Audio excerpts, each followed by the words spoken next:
ছোট সোনামণিদের স্বাস্থ্য সমস্যা নিয়ে বলতে গেলে প্রথমেই বলতে হবে দুটো কথা। একটা হচ্ছে ছোট বাচ্চাদের, যাদের পুরুষ শিশু, তাদের প্রস্রাবটা দূরে সাঁই সাঁই করে দূরে হচ্ছে কিনা, বাবার মতন দাদুর মতন দূরে যাচ্ছে কিনা, এই জিনিসটা লক্ষ্য করতে হবে।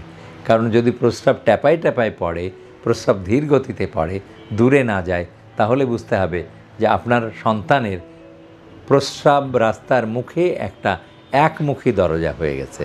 একমুখী দরজা মানে পোস্টেরিয়র ইউরেথ্রাল ভালভ। ডাক্তাররা সংক্ষেপে বড় বড় হাতে লিখে দেন পিইউভি। এই পিইউভি বা পোস্টেরিয়র ইউরেথ্রাল ভালভ কিন্তু একটা জটিল সমস্যা। এইটা যদি হয় তাহলে প্রস্রাব বেরোবে না, এবং এর ফলে আপনি যদি লম্বা সময় দেরি করেন, মানে 1 মাস 2 মাস চিকিৎসা না নিয়ে অপেক্ষা করতে থাকেন, তাহলে দুটো কিডনি নষ্ট হয়ে যাবে। তাহলে এই গেল একটা সমস্যা। আর একটা গেল যে আপনার সন্তান মায়ের পেটের মধ্যেই আছে, আলট্রাসনোগ্রাম করে 7 মাস বা 8 মাস বয়সে, গর্ভের 7 মাস বা 8 মাস বয়সে আলট্রাসনোগ্রাম করে দেখা গেল যে তার একটি কিডনি ফুলে আছে বা দুটো কিডনি ফুলে আছে, তাহলে প্রসব হওয়ার সাথে সাথেই একজন ইউরোলজিস্টের কাছে নিয়ে আসবেন। আমি বললাম আবারও যে একজন ইউরোলজিস্টের কাছে নিয়ে আসবেন। তিনি পরীক্ষা নিরীক্ষা করে, বিস্তারিত পরীক্ষা করে, আলট্রাসনোগ্রাম করে, ডিটিপি রেনোগ্রাম করে নির্দিষ্ট করবেন যে এইটা কিডনির মুখটা বন্ধ হয়ে গেছে কি না। জন্মগতভাবে কিডনির মুখ বন্ধ হয়ে যাওয়া এটা কিন্তু খুব একটা সাধারণ ঘটনা। প্রতি 15,000 বাচ্চার মধ্যে একজনের এই সমস্যা হতে পারে। তার মানে আপনার এলাকায় তো কত বাচ্চা হচ্ছে, তো কাজে আপনার সন্তানও তো নিরাপদ না। কাজে আলট্রাসনোগ্রাম অবশ্যই করবেন। শিশু যখন গর্ভে আছে, গর্ভের 7 মাস 8 মাসে অবশ্যই আলট্রাসনোগ্রাম করে দেখবেন যে তার হার্ট কেমন চলছে, তার কিডনির মুখটা বন্ধ হয়ে গেছে কিনা, কিডনি ফুলে গেছে কিনা।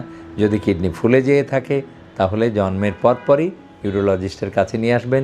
ইউরোলজিস্ট সাহেব আবারও আলট্রাসনোগ্রাম করবেন এবং DTP renogram with split renal function, আবারও বলে দিচ্ছি ডিটিপিএ রেনোগ্রাম, এটা করে নির্ধারণ করবে যে মুখটা বন্ধ আছে কিনা।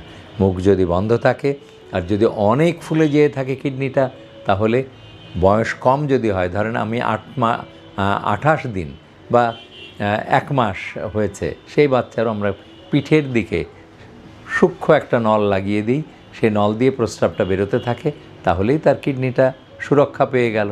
পরবর্তীতে বাচ্চার বয়স যখন 3 মাস 4 মাস 5 মাস, তখন আপনি অপারেশন করতে পারছেন। অনেকেই পেট কেটে হয়তো অপারেশন করে দিবে, মানে কিডনির মুখটাকে নতুন করে চালু করে দিবে, সংযুক্ত করে দিয়ে।